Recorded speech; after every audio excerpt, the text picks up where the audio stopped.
you a songwriter? Are you looking to turn your songwriting passion into a full-time gig? Whether you are just at the start of your songwriting journey or a seasoned industry professional, this show is made for you.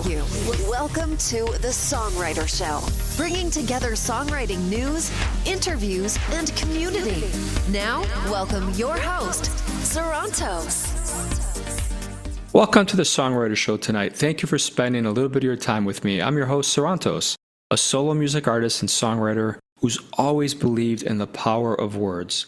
That's why I love hosting this show every single Tuesday evening on Reality Radio 101.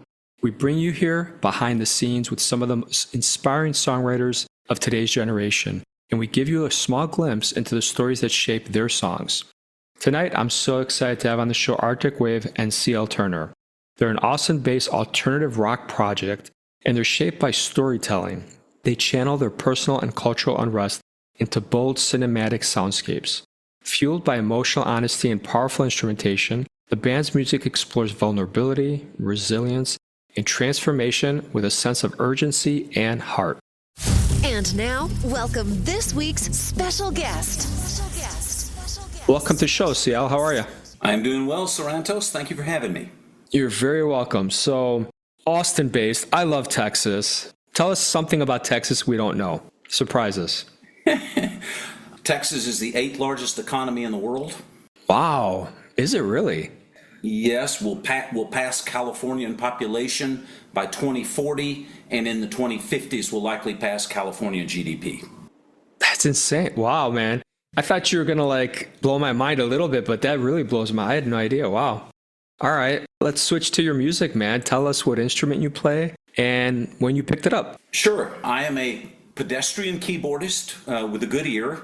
There was a piano in my house growing up. My sister took lessons, and I one-fingered songs that I heard on the radio until I had a reasonable approximation of the song, and I could play it, and that led to chords. And then probably the key thing for me was when I recognized patterns to song structures. And there's really, in contemporary music, there may be 10 or 15 templates, and it's just a matter of adjusting and the like. And I was in a little band after college in the Caribbean for a year or so, where our claim to fame was we were, I think, Billy Ocean was the headline act, and I think we were maybe 13 before him.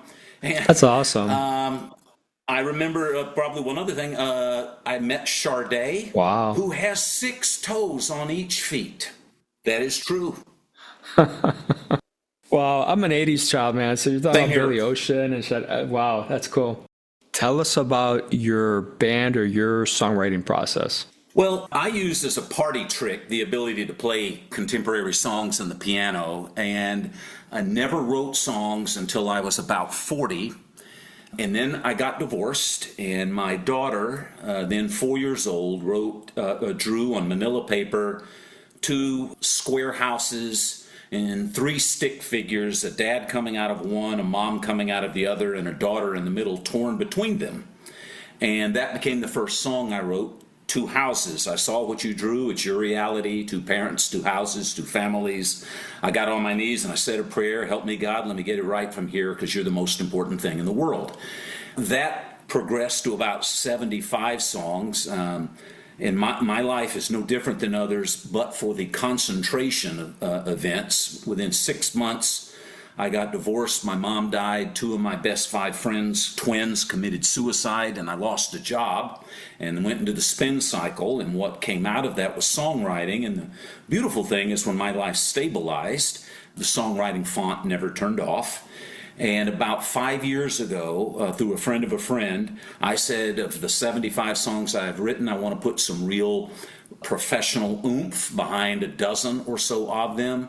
I bumped into Will Hensley, who's a Grammy winner, and his work with Coldplay, and he kind of had a plug-and-play group of musicians, and what started off as almost a vanity project, let's say 5 years ago with 12 songs, we've now recorded 50 or 60, we've released 40, several million streams, some have charted, gotten some press, and it's gone way beyond my wildest imagination, and I'm having a blast doing it. That's awesome, man. That's really cool. I love hearing stuff like that.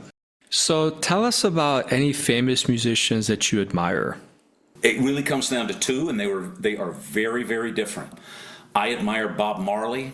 Nesta Robert Marley was his name. We have a song called Nesta, a tribute.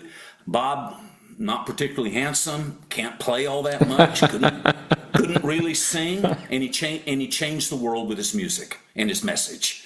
And I pay attention to lyrics. Maybe I don't know if the outcome shows, but there's certainly a lot of input. That's not always the case in today's music, and I revere Bob. The second one you asked about Texas would be a fellow Dallasite, Austin Richard Post Malone. And what I admire most about him, it to me is unfathomable that he could have so many hits across rock, pop, rap, and country. Yeah. And I guess gospel and reggae are next, because those are the only things he has. I'm gobsmacked. I don't see how you do that, but he has moved genre to genre effortlessly. And look, Arctic Wave is not Post Malone, but we are similar in that you'll find representations of almost every music genre. I choose the genre to fit the song and the message, as opposed to a straitjacket. Post Malone, I think, has great melodies. I think he's got great rhythm, great melodies. I think he makes it all work. Those are cool influences, and I definitely love Bob Marley too, so that's cool. Tell us a little bit about any advice you would give to any newbie that is thinking they want to be a musician or songwriter this year. I would say encourage input from others, and I say that, I'm smiling, you can't see. I thought previously that because I wrote the song that everything had to be done exactly as I said, because I'm the songwriter. And what I've learned is when suggestions are made by the 5 or 6 musicians that we use, the first 2 days I might think that was ridiculous. And then by day 3 or 4, well, that idea is not so bad. Day 5 or 6, well, actually, it works pretty well. And a week later, why didn't I think of that? Yeah. And what I've learned is to, especially with respect to their own instruments, give broad guidance. Meaning, I want this to be funk. Think Parliament Funkadelic or the Isley Brothers, and then let the guy do what he does. And so I would say encourage input. So tell us about this song we're going to hear in a few minutes. What inspired it? Well, Caribbean Blue has multiple inspirations. I've lived in the Caribbean, as I mentioned. I was in the Caribbean as a keyboardist in a small reggae funk outfit a long time ago. But the real the majority inspiration was when Jimmy Buffett died.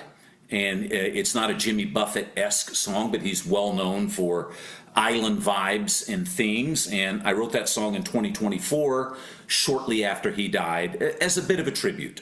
All right, I'll tell you what, let's take a listen and we'll come back and talk some more, okay? Yes, sir. All right, everybody, check this out. Here we go.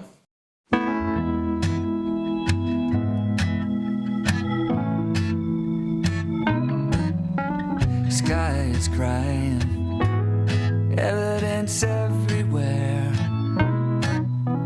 Summer is dying, got nothing to share. Concrete jungle, this is my nightmare. Gotta leave this place anywhere. Days are shorter, got nowhere to hide. The sun's always brighter with you at my side. Nothing's working, God knows I tried. The Caribbean blue and me to collide. La da da da, la da da da. This much is true. I love your big bright smile and your eyes. Let's see through. Spend all our time together. I wanna be with you. The reggae nights and the days.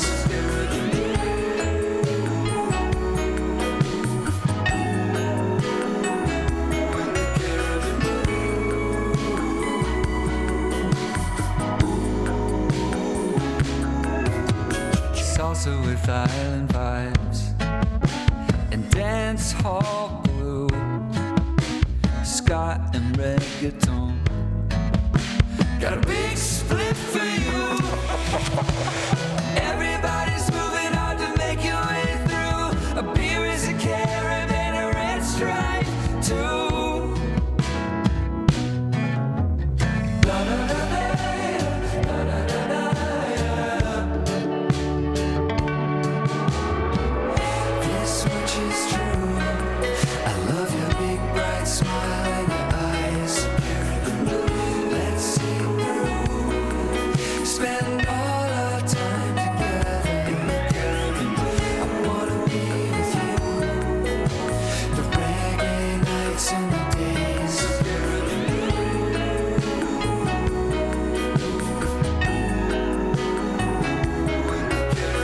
We go sailing and it starts raining like a monsoon. I wanna be marooned with you. Moonlight and gentle breeze. We lie down, just you and me. The waves are dancing, we're rolling the sand. Our own island, alone in the Caribbean blue.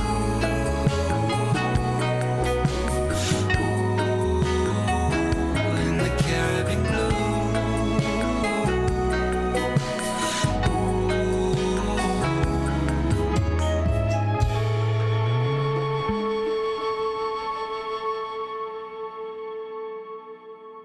Thank you for sharing that song with us.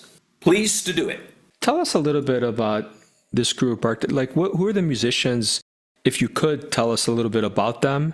It's kind of a fascinating thing that you're doing here. Sure. Well, I'm incredibly excited. What I can tell you, some names can be mentioned, some can't. Will Hensley, of originally actually of San Antonio, Texas, coincidentally. Will Hensley's worked with Coldplay, has a Grammy, and I was put in contact with him. And Will was the first mover in assembling the group. We use for the difficult keys, we use the keyboardist that has toured with Crosby, Stills, and Nash for the last 15 years and co-produced Graham Nash's latest album. We have a recent song that has horns that were all performed by the leader of Prince's horn section. Wow. We have it was mind-blowing how good that guy is. Our lead singer has a half dozen hits from 10 or 12 years ago with a Boston-based band, and a couple of them went #1 internationally. So it is a group of skilled musicians. I'm the worst musician in the group by far. But when they essentially say, CL, that song's not too bad, I grin ear to ear. And what's interesting for me is sometimes I'll go back and listen to the finished production and then go back and play what originally were my house demos, and I marvel at the evolution of the songs from house version to finished production. But it's a lot of fun. Yeah, no, it sounds like it. So listen, as a guy who does everything himself, if you can get any of these contacts to come work for me for a couple dollars, feel free to send them my way. But that's really cool, man. That's cool. It is, and I will just say, as a business guy, as a day job, I will say that has come in handy in music, because one thing I've appreciated, there's a lot more business metrics and legal work required around ownership and propriety and distribution and the like. Yeah. And it helps to have some business acumen. And if you don't, it helps to have someone who does. It's an unavoidable part of this business. You're 100% right. So back in like 2017, I decided to stop marketing and stop doing anything other than try to become better at songwriting, and just everything I did, lyrics and music and melodies and everything. And I've kind of gotten to the point now, this is my 13th year putting stuff out. I have realized that you really do need a good manager and a good marketer. And at the end of the day, I've never recorded anything in a studio. So you know that what each of those things can do. So as much as we love being indie and saying, hey, I do this myself and I record this in my family room, all that stuff matters. It takes everything up a notch. I mean, there's no question about that. I should have mentioned this about Caribbean Blue. We recorded that song at East West Studios in Los Angeles, which has 3 recording rooms. And we recorded in the exact same room where Beach Boys recorded Pet Sounds. Tom Petty recorded One of my favorite artists, Ziggy Marley, recorded his biggest song, Tomorrow People. My daughter's favorite artist, Ariana Grande, is recorded there, and the acoustics are just unbelievable. And I've heard that many artists have actually tried to buy that studio brick by brick and transport it, but it's not for sale. But it was fun being in the four walls that hold all that history. I'll tell you what, so I don't know if you know this, but I use Logic Pro for everything. And I do have the East-West. There's like a library that has all these professionally recorded like instruments recorded from like a bunch of different mics, a bunch of different angles. And that shit sounds awesome. Yes, it does. But I can't imagine being in that actual studio, just like Abbey, just all these famous places around the world. I would love, love, love to do that one day. That's really cool, man.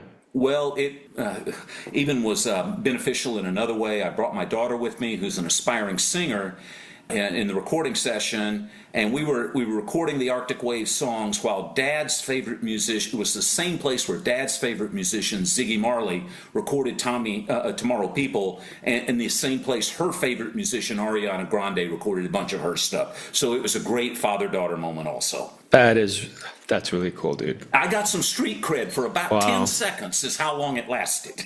10 seconds. That's really cool, yeah. Well, I'm going to get a lot of street cred if I can ever get Taylor Swift or Adele to come by my house. And yeah, then I think they'll finally feel like I've made it or I'm legit. But those are the only two people I have to meet. I can tell you a funny story that will date me a little bit, but also give some thought to my musical taste. I was always funk and reggae. To be honest, I never listened to any white music until I was 40. I heard Earth, Wind, and Fire do Shining Star for You to See What Your Life Can Truly Be, and my life was never the same. My first concert was Earth, Wind, and Fire, and I'll fast forward. I met Verdine White, the bassist, 5 or 6 years ago at a dinner party, and I told him how my first concert, I was in the cheap seats, and then I got a little better seat, and then I got a front row seat, and then now we're at a dinner party, and I said, soon enough, we'll be having lunch. And so now we do. That's cool. My idol, a little bit. Yeah. So tell me your favorite 80s song. What's your favorite 80s song? There are several contenders for that title.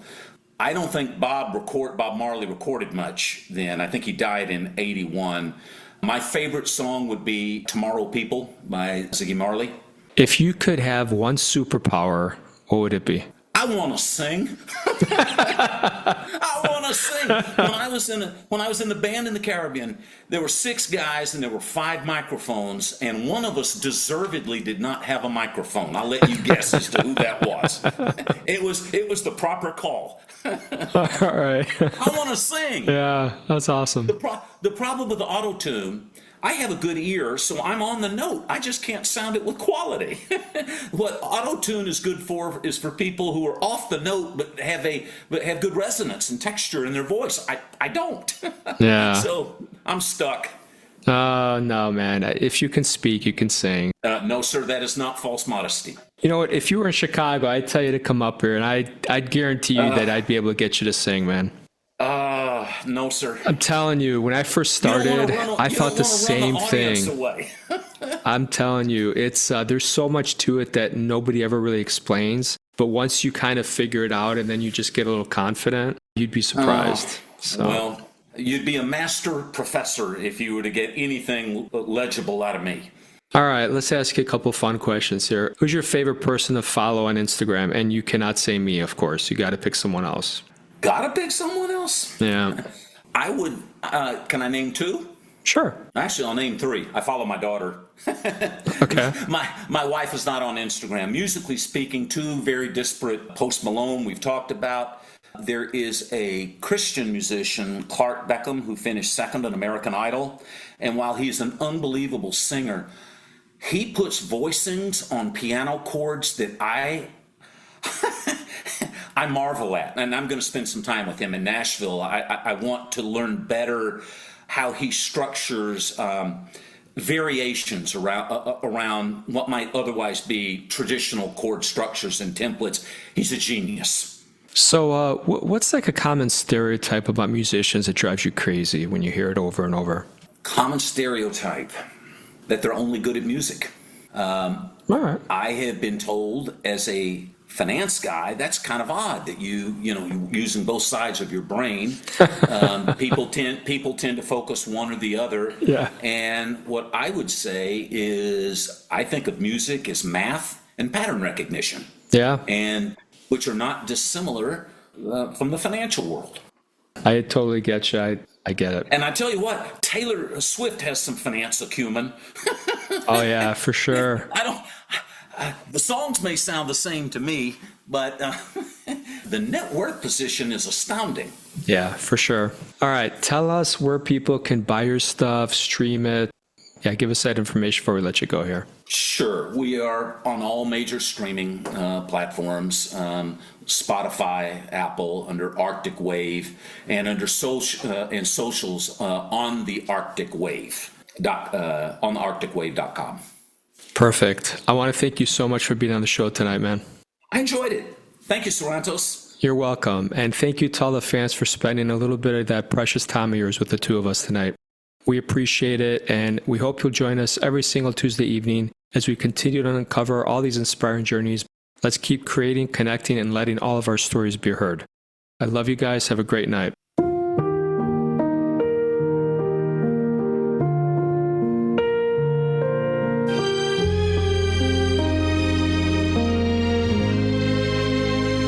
I remember red wine stains on a borrowed dress, street lights flickering like a nervous breath, midnight snacks and Netflix binging, chocolate highs and karaoke singing. Now love notes in the windows, stage just right, as worn out love songs echo through the night. I drift past painted hearts that cry red, while your perfect new life lights up my thread. A tangled mess, another sad story. You don't need me, and your silence cuts me deeply. I feel like I've just been thrown away, while you found love in our old cafe.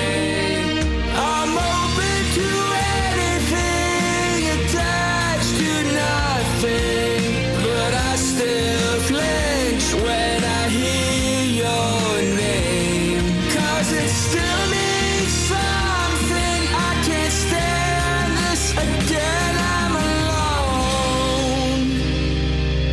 for Valentine's.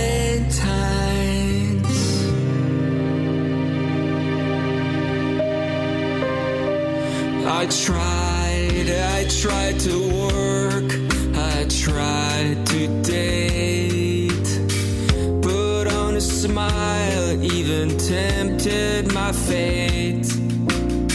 Stayed up so late, faked every laugh, swiped right on ghosts that didn't really last. I wish you heard the way I do. I wish that we had somehow made it through. Other kisses always miss the mark, and without your touch I crumble in the dark. A tangled mess, another sad story. You just don't need me, and your silence cuts me deeply. I feel like I've just been thrown away, while you found love in our old cafe. I'm open to anything, attached to nothing, but I still flinch when I hear your name, 'cause it still means something. I can't stand this again. I'm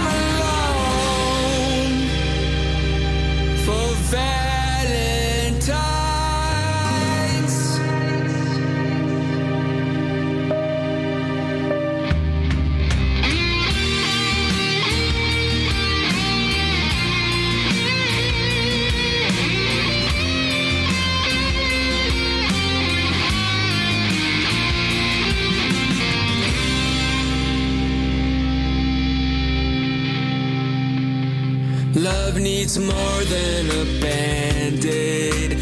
Love ain't a show.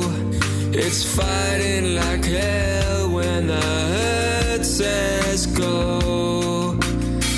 It's storms and skies and holding on tight. It's waking up and staying and still choosing to fight. I'm open to anything, attached to nothing, but I still flinch when I hear your name. 'Cause it still means something. I can't stand this being alone for Valentine's. He's everything you think you need, but he won't love you like me. Thank you for listening to The Songwriter Show. To keep the momentum going, head over to www.songwritershow.com and join our free music community of artists, songwriters, and producers. That's www.songwritershow.com.